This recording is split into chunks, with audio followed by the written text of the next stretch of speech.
Haul the roll and go. Where am I to go? Meet Johnny, where am I to go? For I'm a young and a sailor lad, and where am I to go?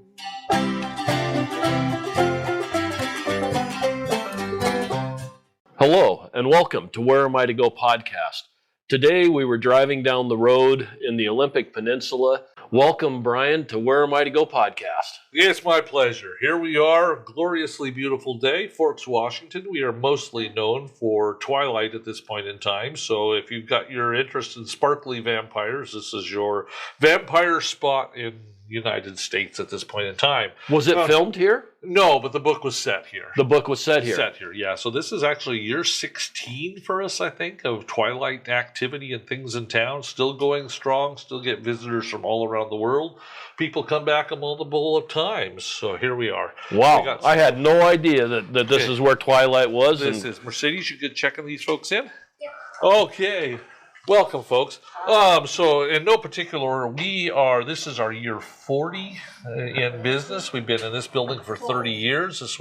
It looks rustic, it looks old. It was actually built by our high school carpentry class back in the day. Oh, really? And while we've got lots of timber things, our big pride and joy right now is we had a gentleman in town by the name of Ted Spolster that was one of our great collectors of the age. Giant warehouses of antique equipment and vehicles and phones and God knows, but one of the things he had was a calliope.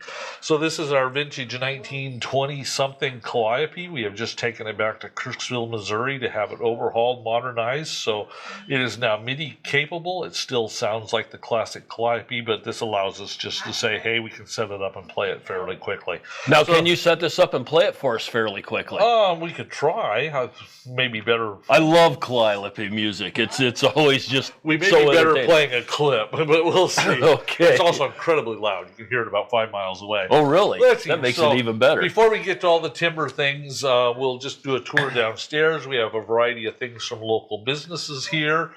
In Forks, it rains a lot. We get sometimes up to the 140 inches of rain a year. That's 12 feet of rain. Yeah, we're some of the wettest places in the United States. We have this great historical photo of Forks with a nice entryway to Forks arch over the road.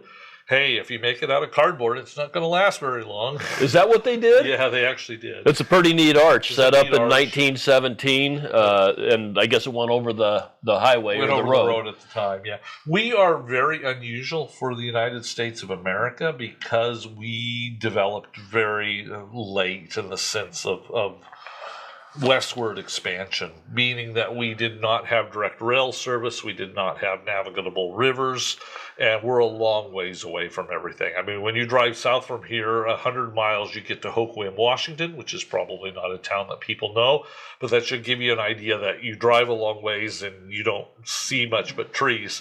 And for those of us that live here and have lived here for years, it's kind of nice that way. Right. So and your main industry here must be timber then. We have timber, we have some prison economy, we have corrections, we have social services and tourism, pretty much the big four at this point. And you're not that far from the ocean either. Do you have a fishery? Do you have a fishery at all here? It's so tied up in rules and regulations at this period of time that there is some river fishing, but not as much as what there used to be. There are some charter boats that go out of the Quileute Reservation down at the mouth of the river, but it's not a big draw because people, when they want to go fishing, will go someplace closer than where we are. Well, that's good to know that the fishing regulation is a detriment, but not the timber regulation, because you guys don't have any timber regulation, right? Well, there's lots of timber. Trust me, there's lots. There's regulations on everything. It's a government. So let's see. This is Forks. We have a weird sense of humor, so you can't have a timber museum without having a tavern. So we actually have a tavern display in here, complete with barmaid and neon, and every once in a while somebody comes in here and just bellies up to the bar. And of course, we haven't served any drinks, but we've got a bar.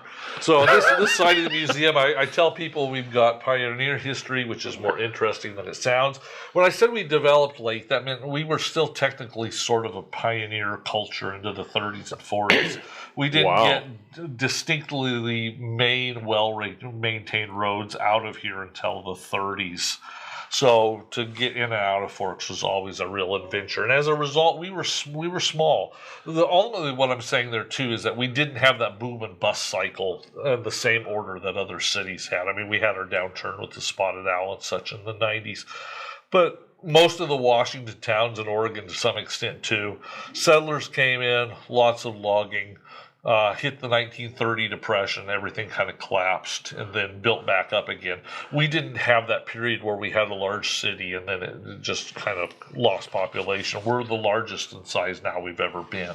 Wow. So even in the 20s, we only had 250, 300 people in town. So it was pretty small. And when did they bring electricity in? You've got the Pioneer set up here with the wood cook stove and the hand-operated washing machine and a lot of things that aren't electric here. You know, that's a great question, but I would say we didn't get a power of any kind here probably till the late 20s.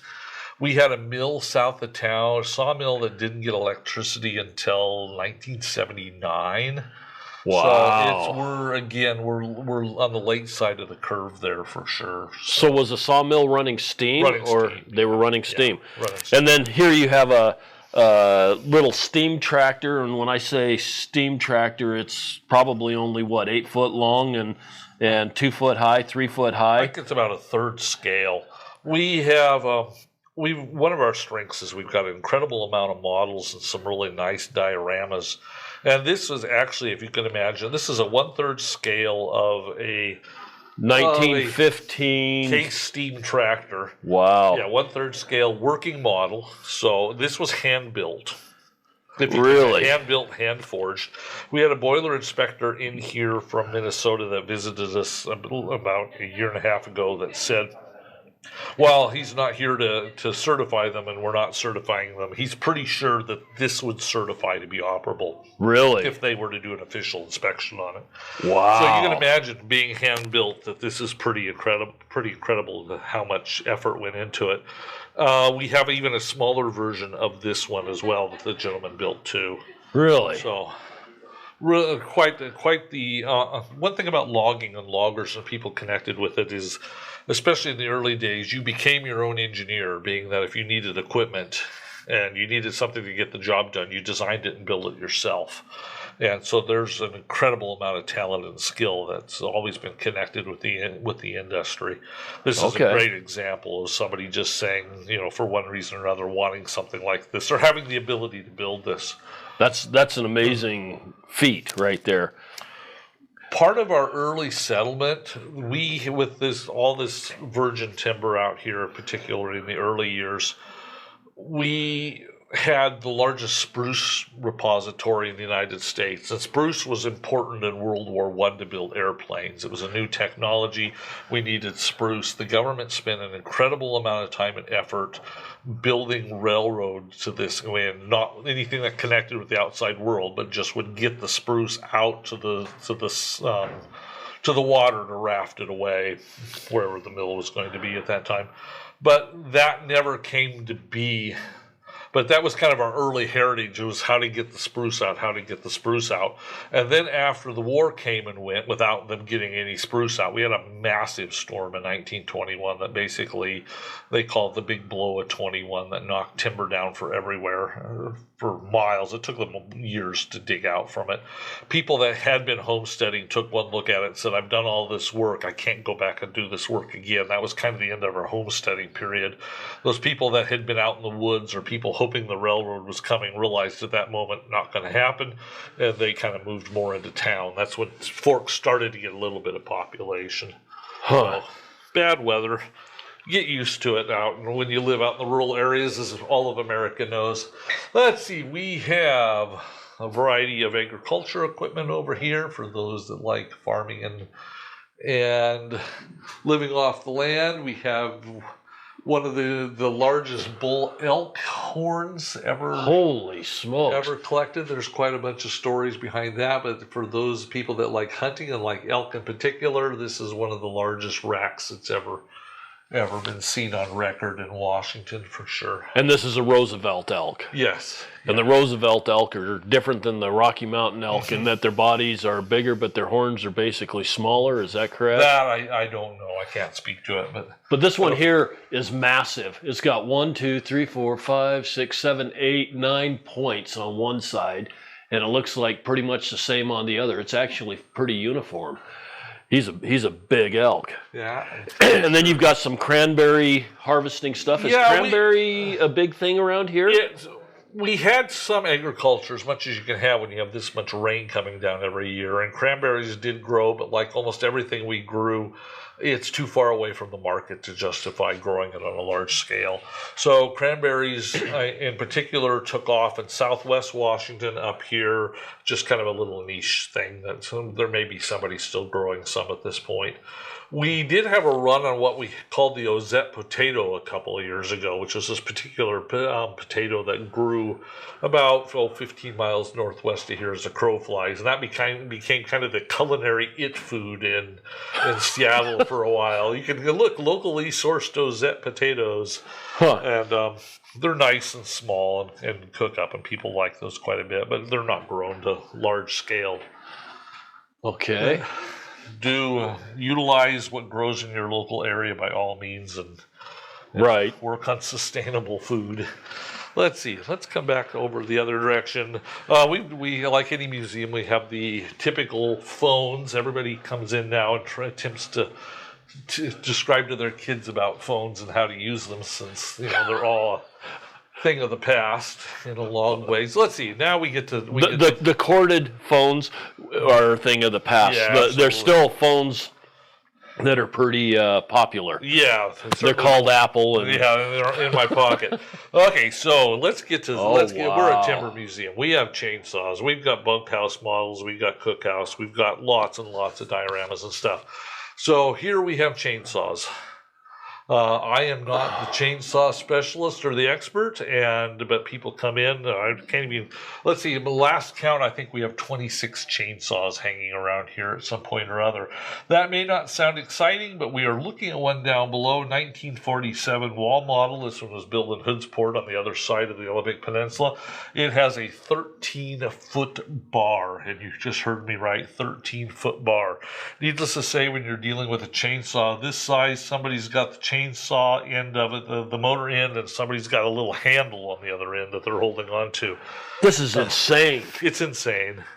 That motor on that thing's got to weigh probably, 60 pounds? 100 pounds, maybe even more. Yeah. And then you've got somebody standing on the other end with a little handle. It's not really little, but it's not very big either, that's holding the rounded chain end, and they're going to go through a tree with that. 13-foot bar. This is unbelievable. That's the biggest chainsaw I've ever seen. Yeah, it's a monster. And you've got a lot of them in here with 5 and 6 foot blades. Here's one up here that's got probably, a 7-foot blade? Darn close to it, yeah. That's crazy. Yeah. But they were cutting down trees that were how big in diameter? Yeah. And they needed the big saws for the big trees. And just for the record now, so everybody knows, we don't chop big trees down anymore. There's no mills to handle them, and they stand in peace, and we leave them alone. So that's another era, another time. Everything's geared for smaller, faster growing trees in this day and age in the markets. And the forests around here are just fantastic. The drive, you see some monster trees. In fact, the world's largest spruce is just down the road. We had to stop and take a look at that. We have 2 monster cedars as well that are something for the age.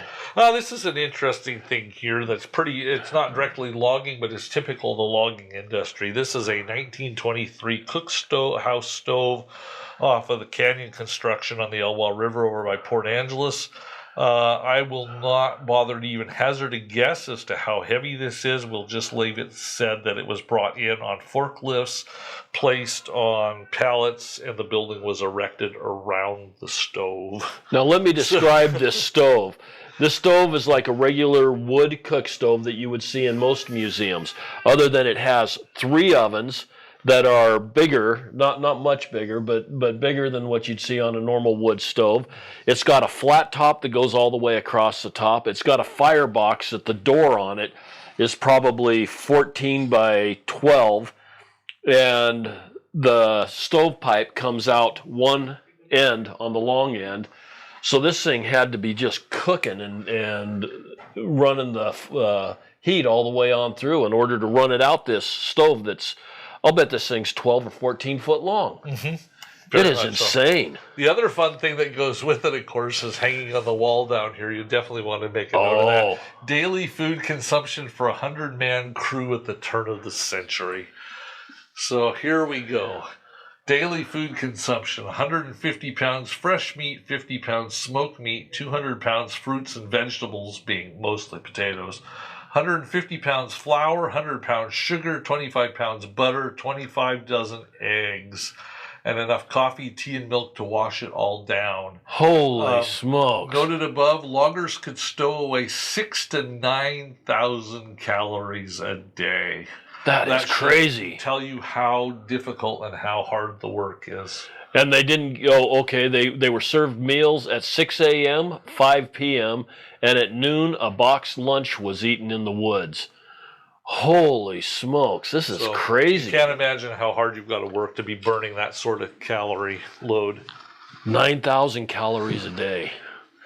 I think I'd gain weight really quick. And hey, we're a logging museum, we're a timber museum, and we've got Legos because you've just got to have Legos, right?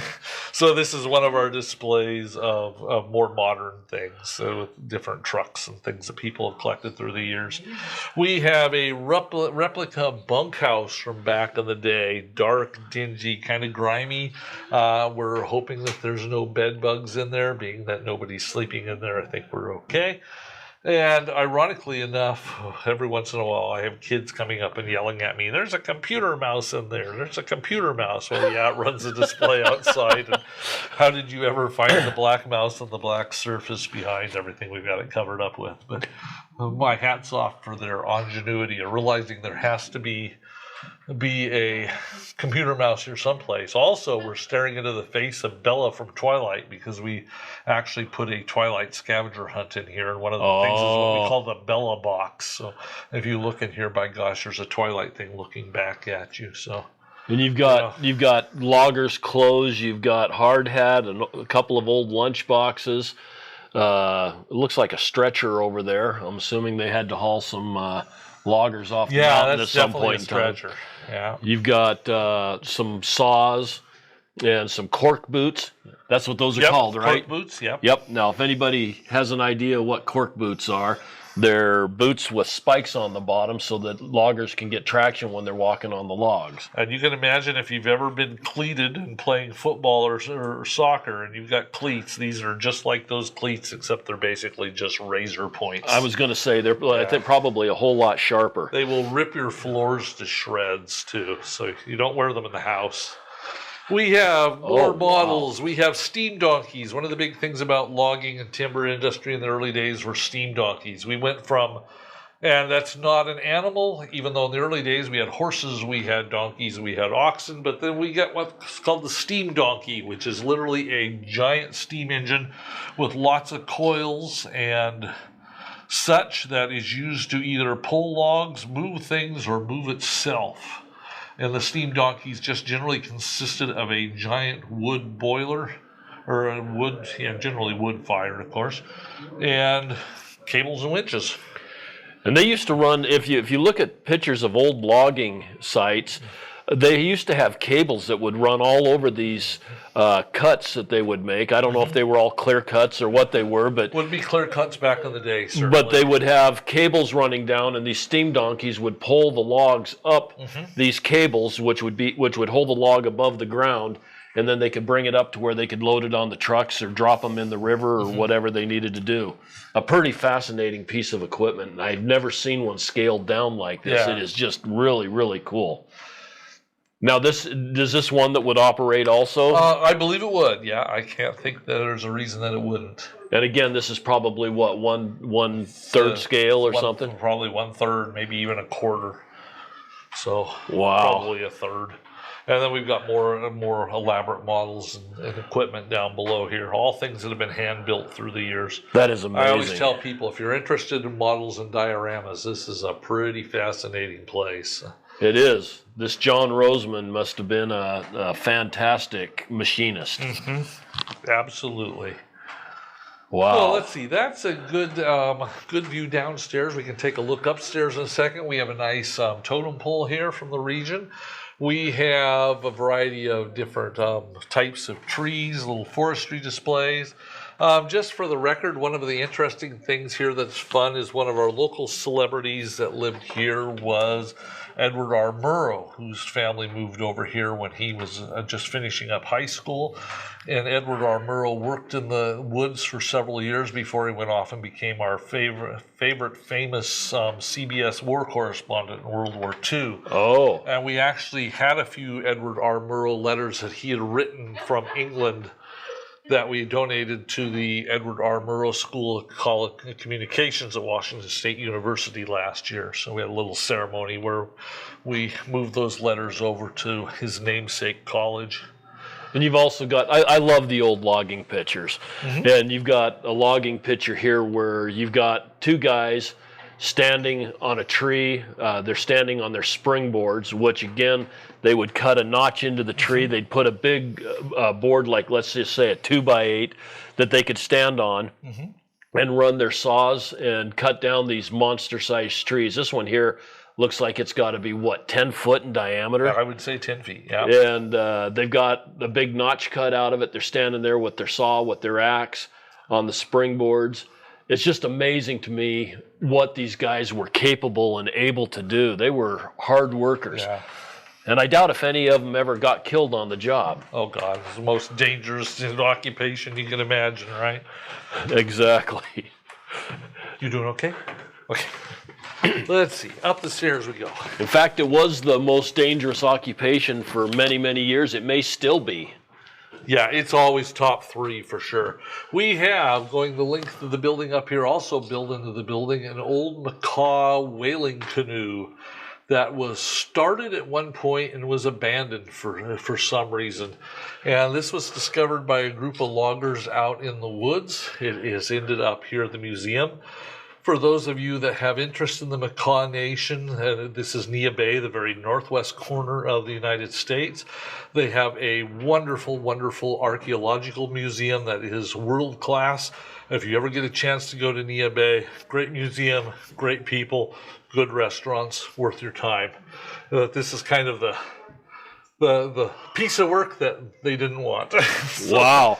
And this canoe is probably 35 foot long? Yeah, somewhere around there. And it's all being carved out of a great big log. Yeah.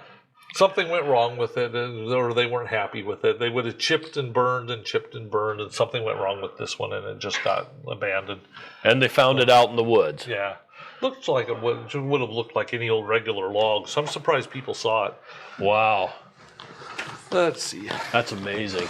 We are named Forks because we have rivers, and the rivers all have different forks, which is how we got our name. Nice little display of just the different patterns of the rivers. The interesting thing, when we say river, we have a river, that means they move. So over the course of 100 years, some of these will change their where they flow over the course of about a mile and a half. Sort of like the Mississippi moves so much, or has through the years too. These rivers move as well. Yeah, we're upstairs now. We're going to go out with kind of one of our gems of our collections. Okay, we're going outside. Going outside. Okay. So this is a vintage Pacific Northwest fire lookout tower. Oh. And of course, in this day and age, fire towers didn't last very long because, hey, it's wet, they're up in the clouds. But then we were able to get this one. We made the repairs to it that allow it to handle the weather now, meaning it's got a metal roof on it and a stronger foundation. And people would sit on top of the mountains and look out, and if they saw smoke, they called it in. They had a series of other responsibilities and reports that they would have to fill out. But it was definitely a unique lifestyle, sitting on the top of the hill, and not many people around. You would have to haul your own meals and food and equipment in. It's a lifestyle that's kind of gone now that I certainly wish we kind of kept. I know satellites can see hot spots and such now, but it's still not the same kind of being out in the woods with a set of human eyes on things, looking at what's going on. And this is a nice sized house. It's got to be probably 20 by 20 or It's about 20 by 20. Yeah. and it's got a bunk in it. It's got the compass equipment for locating exactly where the fire would be. It's got a stove, a bunch of radio equipment. Now, did these have electricity coming in, or was everything pretty much battery? It was mostly just battery in those days. Here and there, some of them probably had electricity, but probably not very many of them. Okay. And these usually sat up pretty high on top Way of the up mountain. high. You had another 40 feet once you got to the top of the mountain, and sit up there and look out and live in a glass house. Yeah. I mean, this thing's all glass all the way around from about 3 foot to the 8 foot height, so you could see everything. And I'm sure everybody could see in if they were walking up the trail. Yeah. There are, I think, still some in Oregon that are manned. And they had kind of run their course in Washington by the mid-'60s, but I still occasionally meet people here and there that staffed them. At the end, they were primarily young ladies. So eventually, occasionally I'll run into somebody, a lady now a little older, who will say, "Oh, yeah, I worked that when I was 20, when I was 21. That was my summer job for 3 years." Wow. Neat lifestyle. I had a uncle that worked one in South Dakota, and it was probably in the early 80s, someplace near Custer State Park. That was pretty interesting. We got to go up and see how it all worked, and the navigational equipment for locating where the fires were and all of that. And speaking of fires, with the lookout tower, in the west, every place there's always fire threat. Our big last one came in 1951. We almost burnt down town. Fire got right to the edge of town. And these are some stories and write-ups of that. How do you get a fire to start with 12 foot of rain a year? It seems like it'd be pretty wet, and it'd be pretty hard to get things going. It dries out very fast in the summer. Really? And this one was started off one of the logging trains way up the valley. We don't like east winds. If we get a flame up the east valley, it's dry, and east wind comes in, it just sends the flames right down the valley, which is what happened in this one. So we were lucky we had a town after that. Yes. And you've got lots of different fire nozzles, different fire fighting apparatuses up here, and some of that kind of stuff. And a collection of Pioneer tools and some radios. We have one thing that I like is we've got a nice old jigsaw puzzle over here that has U.S. Army airplanes, so that should tell people something. So this is a nice jigsaw puzzle we got that predates the Air Force. Wow. Bel Air Cobras, and I believe that there are none of those still in existence. This jigsaw puzzle's got a picture of probably 30 or 40 of them. Yes. It's kind of another era, another time. Okay, explain this Pacific Ross pumper. Was this a firefighting apparatus? That is a firefighting apparatus, absolutely. Something that straps on somebody's back, weight complete, 70 pounds. Everybody goes around with a 70-foot-pound pump on their back to face a frightening, scary wall of flame, I'm sure. And so you just had a hose that you dumped into a lake or something, and then it would pump from there? Do you know? Well, that I don't know. Okay. It's just interesting. See. This guy's got a great big, very rigid pack on his back with a pump. Will deliver large quantities of water with sufficient pressure to carry it long distances. That sounds absolutely exacting, right? Yes. So, and then you also have some wood pipe, water pipe. Yeah, a lot of the towns in this region started out with wood pipeline. We got away from it earlier than most cities, but we still have pieces here and there in town just to show that, yes, we too had wood water pipe at one point in time.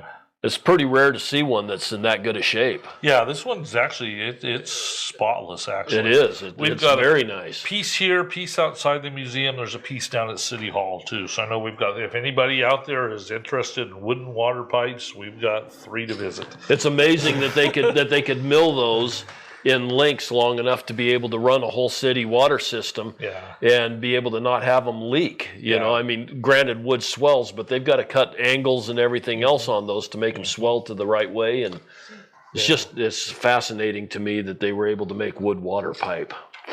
That's cool. Yeah, there's a lot of creativity in the old days. There was. We've got a little bit of a theater display up here. A lot of Western Washington and Oregon too had really grandiose movie theaters back in the teens and 20s. It was an era that lined up with the boom eras of the community, and everybody had to have not one, not two, but three generally nice theaters. Hoquiam south of us has got one of the only remaining atmospheric theaters in the United States, and it's vintage shape and been restored. What's atmospheric? That means basically you sit back in the theater and you are in an Italian villa, and the stars twinkle in the sky, and slowly it gets darker and darker and darker until night falls. It's a whole semblance of actually being wherever it's modeled after. So kind of like IMAX before IMAX was thought of. Absolutely. How cool is that? So I've never been in a theater like that. This is a little bit of celebration of our old movie heritage here, and of course with Twilight being in town, you know, movie heritage is a pretty daily vibrant thing for us still. So wow, that is amazing.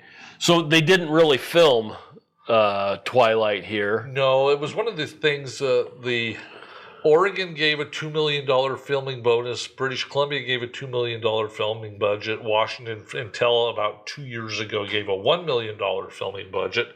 So if you were going to film a movie and you got a free $1 million, which is why you see a lot of 90s films that have Seattle in them. Right. It's always Vancouver, BC. Okay. So, yeah. And it's just the way it is. They're movies, right? Wow. So that is of course, we got the giant cutout here of Elvis. I had a young man come in here last year and argue with me for half an hour that was Ricky Nelson Jr., or Ricky Nelson, I should say, and I don't really know how he knew who Ricky Nelson was at his young age, but hey, that's the kind of things we like to discuss. So there we go. So this is sort of a tour of who we are and what we do, and we do have a little write-up. We at least made the Atlas Obscura list, so we've got to have some fun things in here. Yes, Atlas Obscura is our go-to. And I don't know why I didn't see it. I was looking, I guess, maybe more in the Seattle area than what I was this area. But for anybody that wants to know, Atlas Obscura is a place that we go to a lot in order to find these little out-of-the-way museums that are a lot of fun. Definitely hit Atlas Obscura when you're on the road, because there's definitely cool places to see. Roadside Attractions is another one. If you just Google that, that's an excellent webpage. It has maps. No, I have not looked at that one. Yeah, that one. I used that one on my last big trip with the Calliope to Missouri. That's a good site as well. Wow. Okay. But this is a really nice. It's a small museum, but you've got a lot of stuff in here. A lot of stuff without being too crowded. People comment that they like the fact they can walk around and not feel like something's going to fall and hit them in the head. And you get a lot of small museums, and they're so crowded with things that we've been lucky that we're space rich and we haven't had that problem. But the other thing too is you've got some really interesting things that you don't see anywhere else. Mm-hmm.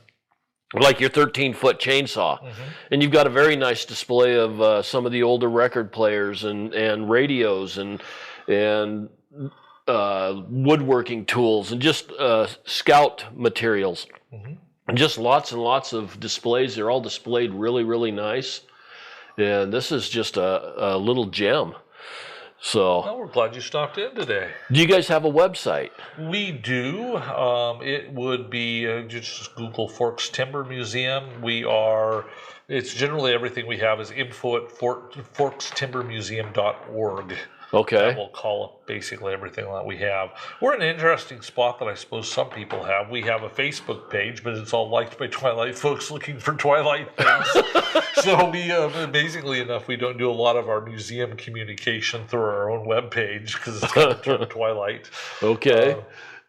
But anyway, just go ahead and Google us, and there's lots and lots of photos for sure. If you go on Google Maps and call us up. It's got lots of photos of the whole building.